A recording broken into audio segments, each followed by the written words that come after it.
Poliana, vamos pegar agora uma polêmica da semana, terceirização das creches. Tá. Eu fui pesquisar a respeito desse assunto. Tem uns sites do direito administrativo que explicam bem. O que eu vi é o seguinte, se é que eu estou entendendo. Prefeitura, o Estado, o Distrito Federal e a União têm serviços que eles podem passar para os particulares por meio de terceirização, outros que podem ser passados somente por concessão, e há aqueles que não podem ser transferidos para o particular. Então, no caso das creches, é possível, pela ordem constitucional. Algumas coisas você pode, outras não.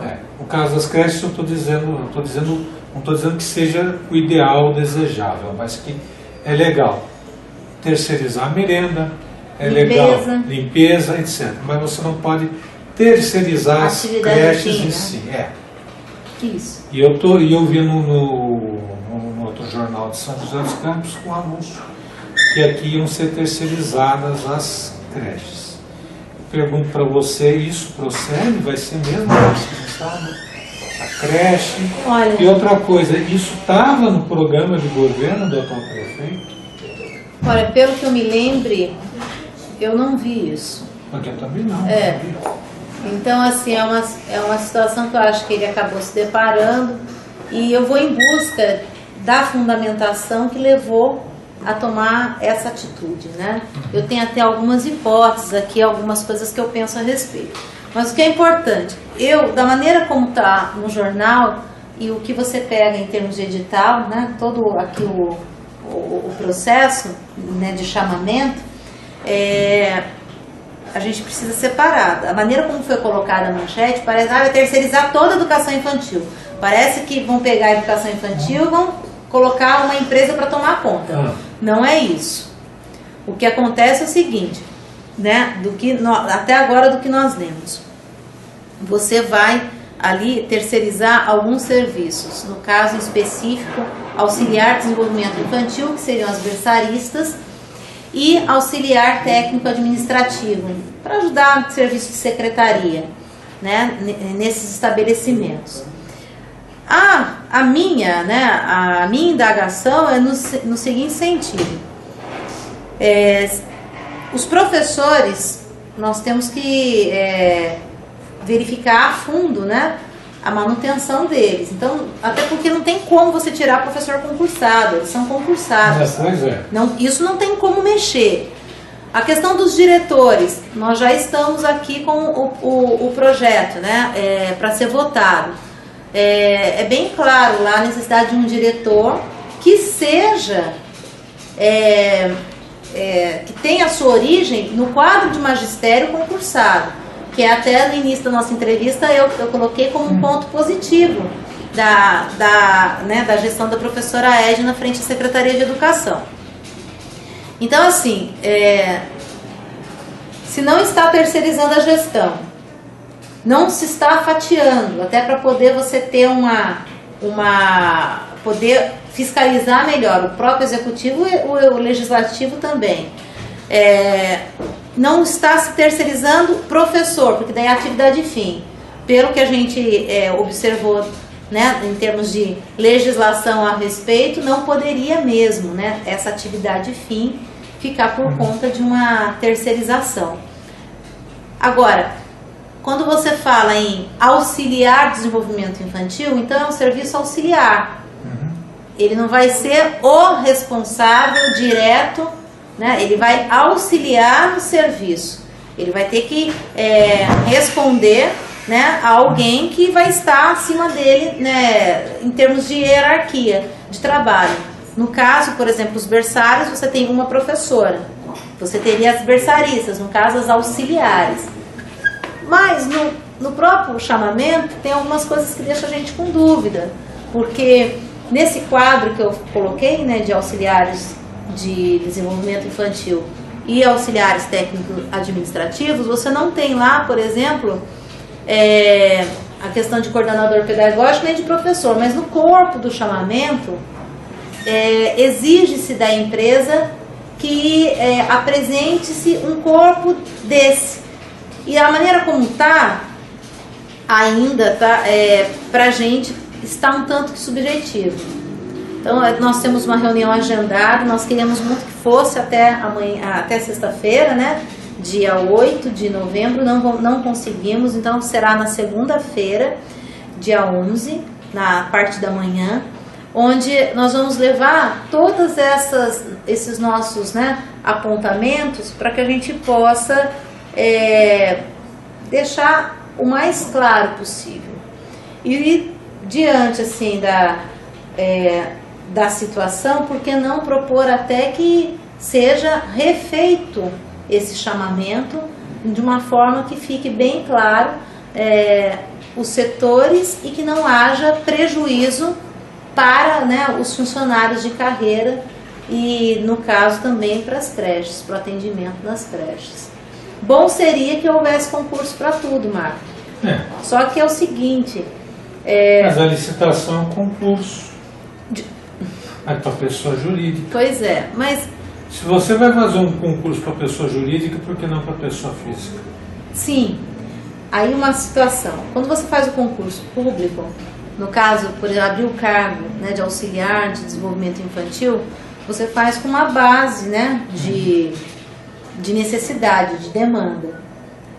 Uma situação, aí eu falo uma das minhas hipóteses, que eu fico pensando, será que foi por isso então que a prefeitura optou por fazer essa contratação? Porque a gente observa que a taxa de natalidade ela está caindo. Então, de repente, você vai contratar um montante hoje, mas para daqui a 15 anos você vai verificar uma queda na taxa de natalidade. E daí, esses funcionários? A administração, quando você cria o cargo, você tem que fazer a previsão dele até o final da carreira, no mínimo 30 anos aí de serviços prestados. Então, 30 anos de serviço. Tem o período probatório também, né? Não, tem o período probatório, mas o período probatório é de 2, 3 anos. E aí, se a gente tem uma queda vertiginosa de taxa de natalidade... Maior, né? Oi? Professor do Estado, eu não sei, maior, né? Eu não sei dizer para você se é maior. Eu sei o seguinte, que aqui a gente tem até mecanismo para você fazer um acompanhamento até mais assíduo, né, na carreira do funcionário, por meio de avaliação de desempenho.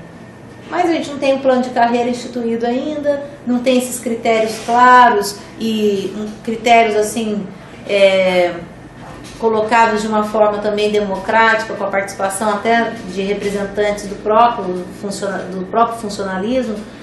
Enfim, daí voltando, né, para a situação. Uma das coisas que eu penso é isso, será que foi por conta disso, por considerar isso, que aí então se adotou, não, olha, a gente vai colocar isso porque de repente daqui a tantos anos eu não vou precisar mais de 300 auxiliares no caso de educação infantil, de desenvolvimento infantil, eu vai precisar só de 250, mas se você multiplicar, mas 50, diminuiu 50, pode parecer pouco, mas não é. Se você vê o impacto disso, de 50 pessoas recebendo seu salário, 13º... Mas você sabe onde é que eu já escutei esse argumento? Onde? Eu já escutei esse argumento na imprensa portuguesa, alegada pelo governo de Portugal. E você sabe o que está acontecendo lá de fato? É que realmente caiu a taxa de natalidade lá e o que se seria de esperar é que houvesse professores a mais. E não tem?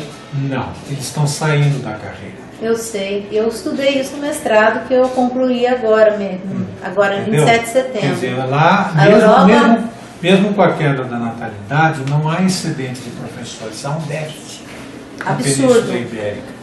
A Espanha está com um problema gravíssimo. Os professores ou se mudam para outras profissões, ou vêm para o Brasil, achando que aqui vai ter emprego e não tem, ou então aposentam-se com o tempo que tem, que podem aposentar-se. Porque não há condições de continuar na carreira. A gente vive, logo que eu iniciei o mestrado, a gente faz algumas leituras para compor o projeto. E uma coisa interessante, né, dos estudos acadêmicos é isso, é você verificar, por um lado, assim, puxa, eu não estou sofrendo sozinho, e por outro lado, você identifica que o sofrimento é muito maior. O que fazer? Então, assim, quando a gente olha para o Brasil e fala que o Brasil, o professor não é valorizado, e a gente está com um problema muito grave, né, de falta de professor aqui. As histórias no Brasil você pode transpor facilmente para Portugal e vice-versa. Então, aí você vai para a Europa está sofrendo com isso também. E não é só ali, Portugal, Espanha, na França também você já observa problemas, né, no caso. Só que na França o subinvestimento é no ensino superior. No ensino médio fundamental existe até um sobreinvestimento. É o país que mais investe na educação fundamental e no ensino médio. Agora, outra coisa que eu não entendo. Por que o magistério tem que ter regras diferentes do restante da função pública? E as regras para o magistério são sempre piores do que as para os outros funcionários públicos. Porque, por exemplo, você não faz um concurso, fica um período probatório e tem estabilidade ali, como se você fizer, por exemplo, para a Secretaria da Fazenda. Mas você tem toda essa história, faz o concurso, mas é precário. Vai ser precário no Estado, é óbvio. Isso eu não sei se aqui no município ainda tem o precário, categoria O. Como é que é? Não. Ocupante, função, atividade que tem no Estado, só pode ser professor por um número tal de meses. É OFA, alguma coisa, é no Estado, né? No Estado, Então, eu não conheço com... Aqui em Taubaté, no município, tem um precário, não? Não. Pelo menos isso.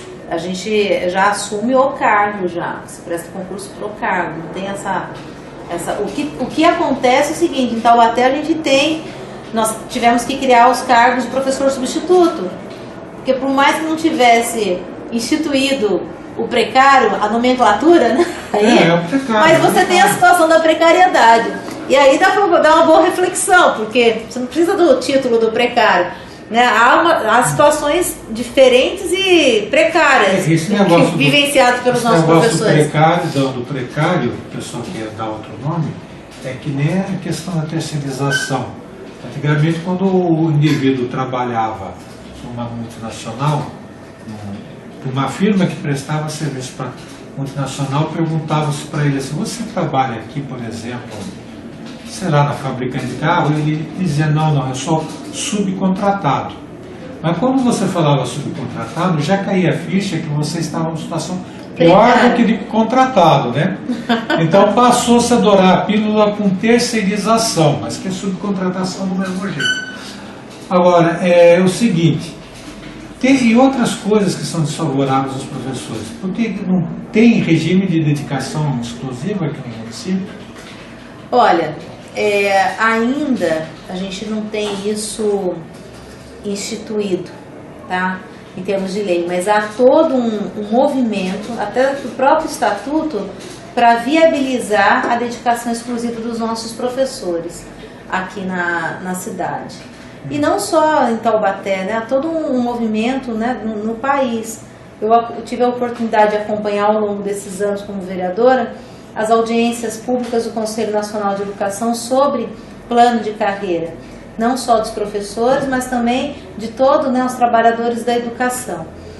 No caso dos professores, o professor Monlevade, não sei se você conhece ele, é uma pessoa que eu tenho grande admiração.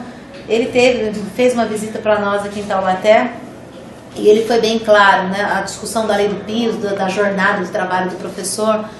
Ele coloca assim: olha, o que nós precisamos compreender é que o nosso país é o país que tem a menor carga horária de aula, né, de aluno, assim, de período escolar para as nossas crianças. Não é verdade não. Mas não sei, foi o que o professor colocou, ele pesquisa isso. Não é verdade não se dá 200 dias letivos de aula aqui. Não, mas não é questão de dias de aula, é a questão de carga horária diária. Por exemplo, no Chile você tem a carga horária aqui, ó, na nossa América, um exemplo, Chile, carga horária mínima 6 horas diária. A Argentina, se não me falha a memória, é 5 horas. Então, assim, o que ele quis dizer com isso? Todo o movimento que se faz hoje no país é para você voltar a ser o que a escola brasileira era no início, que era realmente o período integral, do professor se dedicar exclusivamente àquela escola, para ter mais vínculo com a comunidade e conhecer com profundidade os problemas do alunado dele. Só que a história mostra que o que acontece no nosso país? Os professores tinham isso, mas era apenas a elite que tinha acesso a essa escola. Pois é, isso é o argumento do Jarbas Passarinho. Não sei, mas peraí, deixa eu terminar. Eu nunca vi ele falando disso. Mas aí o que acontece? Quando começa o processo de democratização, se começa a preparar rápido os professores... Era massificação que eles falavam. Isso, não se quer pagar para os professores o que se pagava, e aí você começa a fatiar. Então esse professor, ao invés de atender só essa turma, ele vai atender 2, e se puder ele vai atender 3 turmas ao longo do dia. Então a falta de planejamento no nosso país, desde a concepção dele, é algo que faz com que a gente sofra bastante e que acaba sustentando aí, assim, quando a gente busca, né, qual é o diagnóstico disso, né? Alguém planejou? Se você for contar em termos de plano nacional da educação, a gente tem o que? Agora, é recente. E o que foi ainda que eu participei de todas as etapas para ajudar, ainda não foi votado e já estão começando a discutir o outro da próxima década. Então é uma série de contradições que acabam complicando muito. A carga horária, eu já tenho dito o seguinte, eu sei que tem a LDB e tal, mas não tem sentido ter 5 aulas por semana de português, 5 aulas de matemática, 6, não sei como é que está atualmente, ter só 2 histórias, só 3. Isso é uma tristeza. Marmo, olha, eu fico assim, ontem teve a inauguração, né, foi lançamento, aliás, do programa aqui de educação integral. A minha grande preocupação nesse programa é uma preocupação assim que ela é muito assim discutida pelo Moacir Gadotti, que é um grande pesquisador nessa área, onde ele frisa muito, não adianta você fazer mais do mesmo e dizer que é escola de tempo integral. Então, mais do que você ter a criança mais tempo na escola, se você continuar, propor para uma criança ficar na escola mais tempo, fazendo a mesma coisa, que os dados mostram que está fracassando, não tem êxito e não tem a qualidade que se busca, eu acho que é 2 vezes, se você vai deixar o dobro de tempo, então você vai ter o dobro de prejuízo. Então, a formação integral, você tem que formar integral. Não é só essa coisa mais assim ocidental, né, totalmente cartesiana, racional, de português, matemática, com peso absurdo na composição das matrizes curriculares. Você tem que olhar conteúdo de história, arte, tudo isso é formação. E essas crianças estão ficando sem. Então, há um grande vazio hoje no ser humano que precisa ser preenchido. E a aula de português ainda, acho que é um negócio inútil para o professor, porque é fragmentado. Você vai dar aula no colégio, quer um que dê gramática, o outro dê literatura e o outro dê redação, quando tinha que ser integradas essas coisas. E olha, veja bem, e a aula de português, como é a língua materna das pessoas, ela não é que quanto mais tempo a pessoa permanecer na aula de português vai passar a ler e escrever melhor. Não, porque é o seguinte, ela usa essa língua para outras coisas. E como é que a gente vai fazer que melhore a escrita e a leitura das crianças? Se elas lerem mais e escreverem mais. Mas para ter esse movimento, Marco, nós identificamos... E lerem não só literatura, que é bom que leiam, é fundamental que leiam tudo. Então, ler livros para aula de história, por exemplo. O Paulo Freire ele fala muito isso, né? Que quando ele fala da questão da alfabetização, as pesquisas, assim, pelo menos lá na faculdade a gente observa entre alunado, não tem o hábito da leitura. Se tem uma rejeição muito grande, né? Muito forte em ler. E aí você pergunta, por quê? Porque sempre a leitura na vida da maioria das pessoas foi atrelada a uma obrigação.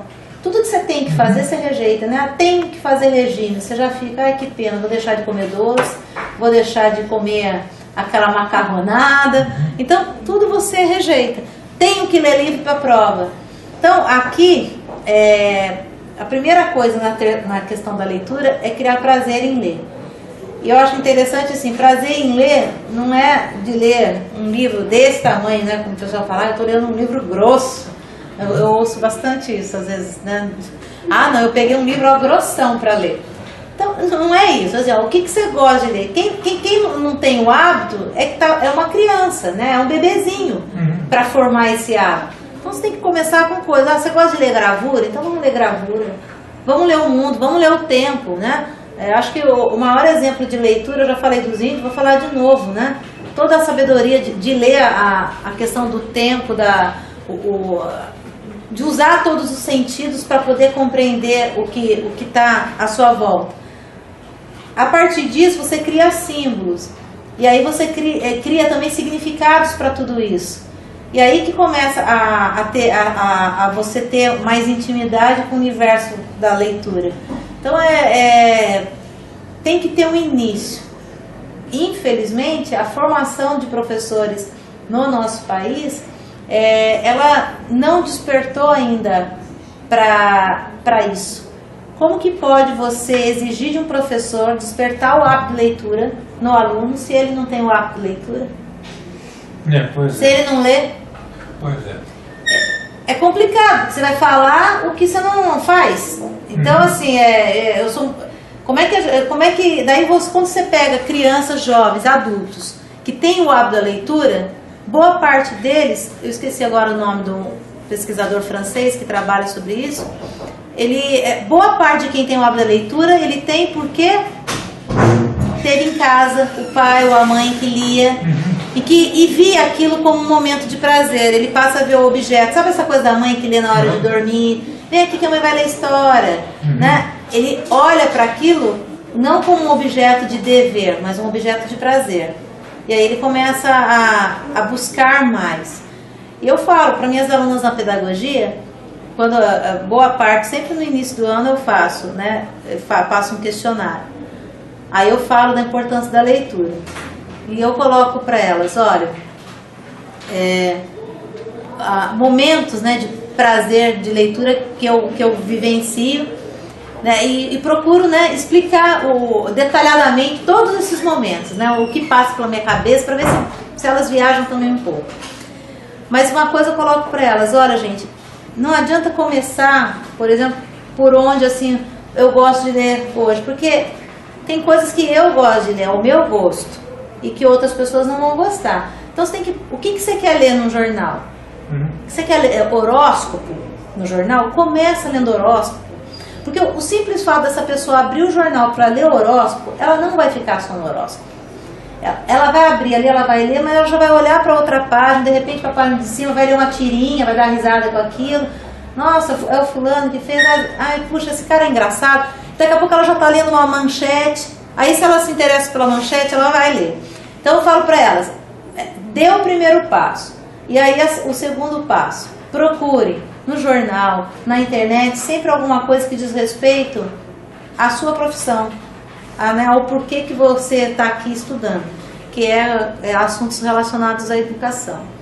Então tem que ser, com quem não tem, você tem que engatinhar. Poliana. A professora fala muito. Não, eu só estou chamando você para um bate-papo, tem que deixar você falar, né?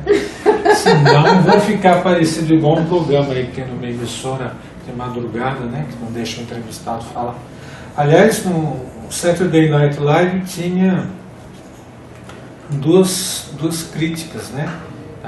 Os talk shows. Uma é um sujeito que já morreu, que fazia, um ator, comediante. Ele chamava o entrevistado para perguntar tudo que não dizia respeito ao entrevistado. Então chamava o Bruce Willis e perguntava se ele tinha visto o filme do Schwarzenegger. E o outro, que é um ator negro que fazia na adolescência o seriado Kenan e Kel, ele fazia o quadro do O que há com isso? Que era o entrevistador que começava a cantar no meio da entrevista e não deixava o entrevistado falar. Você vai cantar agora, Marminho? Não, eu deixei você falar, que é isso? E perguntei coisas a respeito de você. Eu vou pedir a você o seguinte, que faça as suas considerações finais. Considerações finais, as pessoas escolhem do que querem falar. Mas eu vou sugerir para você um tema para suas considerações finais. A próxima bandeira política de Poliana Gama, qual é? A próxima bandeira? Vai fazendo são suas considerações finais. Puxa vida, que coisa, hein? Eu acredito na educação e essa é a nossa bandeira. Mas é uma educação que permite a emancipação mesmo e o empoderamento das pessoas. Uma educação que tenha, né, uma capacidade de se conversar com outros segmentos de uma administração pública, por exemplo, para otimizar até os feitos de cada uma das pastas. E a nossa bandeira é essa, continuar nesse trabalho, mas claro que agora de uma forma mais ampla, porque achar que o processo educacional se vincula apenas à fase de educação é muito equivocado. Você vai para os bairros, você olha o problema de lixo. Hoje eu estava no Canuto Borges. A própria população fala, a prefeitura vem limpa, o pessoal vem e joga. Daí as pessoas falam, problema de educação, falta de consciência. A questão do trânsito, tem faixa, a pessoa não atravessa na faixa. Tem o limite de velocidade, a pessoa não respeita. Aí o que está faltando? Olha, vamos colocar não é alarme, o radar. Vamos colocar radar, mas também precisa radar, porque para pegar no bolso, porque o pessoal não tem educação.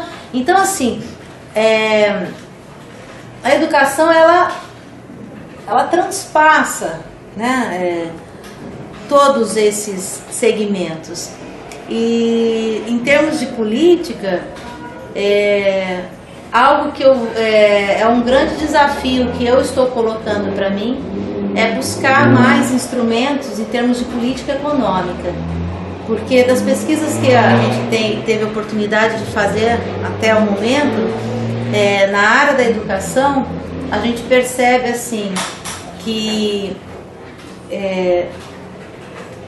todo o sistema, né, a questão econômica ela é muito forte.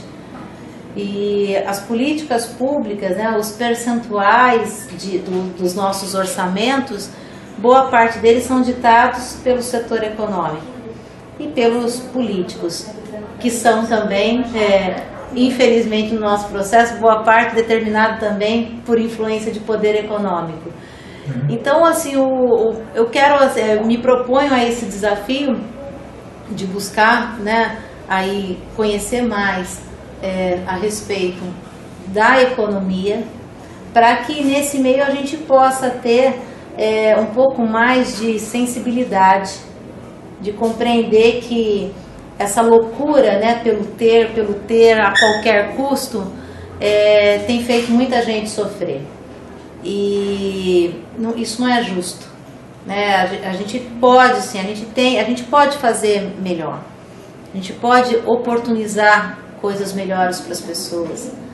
Eu costumo comparar assim, às vezes eu vejo lá torneio de natação, né? A pessoa ganha, né? Ela comemora ali, mas ela está sozinha. Eu adoro ver a comemoração, por exemplo, do vôlei, porque daí comemora quando ganha o time todo mundo junto. Então é muito melhor quando ganha todo mundo, né? Ficar todo mundo feliz. Não dá para ser feliz do jeito que está, feliz assim pleno, né? Sabendo que perto de você tem muita gente sofrendo por conta da corrupção mesmo, da sujeira, dessa coisa, né, da ganância do ser humano. acho que é por aí. Essa da educação, mas vou buscar aí apoio nas ciências econômicas para poder ajudar a transformar a realidade. E uma coisa importante, a gente, às vezes as pessoas têm um preconceito, né, com os estudiosos, né, com as pessoas que estudam, mas as grandes nações, elas investem no conhecimento, nessa capacidade, né, do ser humano, e isso vale muito. E o nosso país, ele pode ter a economia que for, a arrecadação que for, mas se ele não investir nas suas pessoas, na sua gente, ele vai continuar ainda sofrendo e tendo toda a sua população sofrendo muito. Porque tá o inverso, né?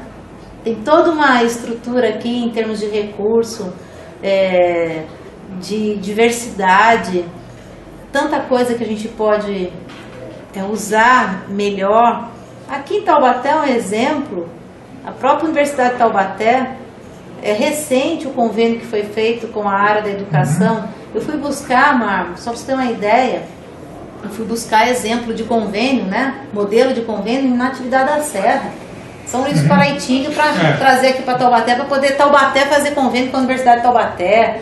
Então, assim, eu acho que a grande sacada... Esse problema a grande sacada, eu acho que é o que o teórico que eu estudei, o Moscovici, ele coloca: nós precisamos aproximar mais os homens da ciência, né, dos homens políticos. E essa soma de conhecimento fazer acontecer a sociedade que todos nós queremos. Quem que ele vota? Oi? Moscovici. Eu não sei. Você vai votar no Aécio, na Dilma ou no Eduardo Campos? Eu sei que do pessoal você não vai votar. Eu não decidi ainda. Nós vamos ter convenção. Essa mulher é muito esperta, meu. Você sabe fazer política. Mas não é isso, Marcos. Silêncio vale ouro, a alma do negócio. Mas assim, garanto que para deputado estadual eu já tenho meu voto. Para que é deputação? É pro Davi Zaia, que é o meu marido. Ah, bom. E se você concorresse com ele, hein? Que coisa interessante, hein? Não, mas agora né, ele tem meu apoio. Ele é um bom político, é uma pessoa compromissada com o coletivo. E para federal também, né? De repente, né? Tudo indica que também já tem a candidata, que sou eu, né?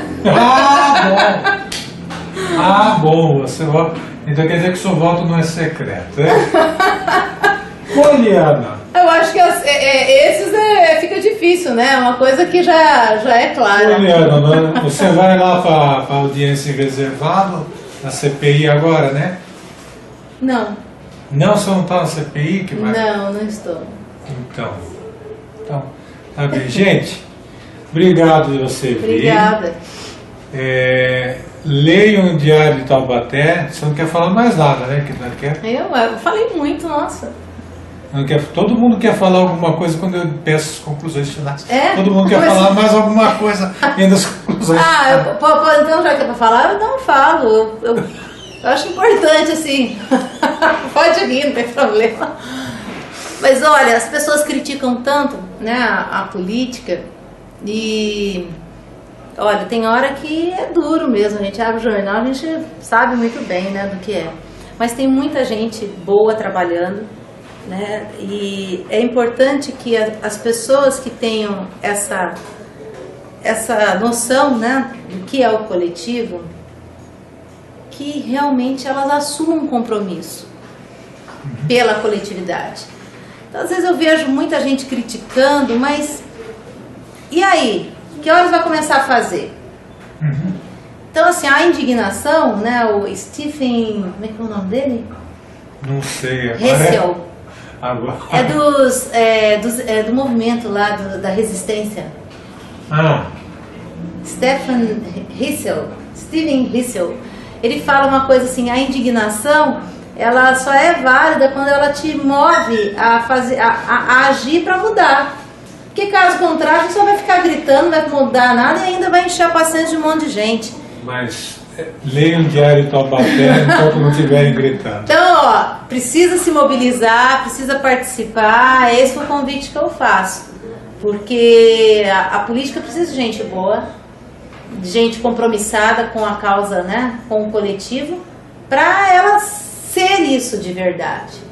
Então, a gente está no estágio aí de transição da democracia representativa para a participativa. Participar não é só na hora de escolher o voto, é participar dos processos decisórios, né? Enfim, é isso. Eu quero que as pessoas participem bastante. Tá bom.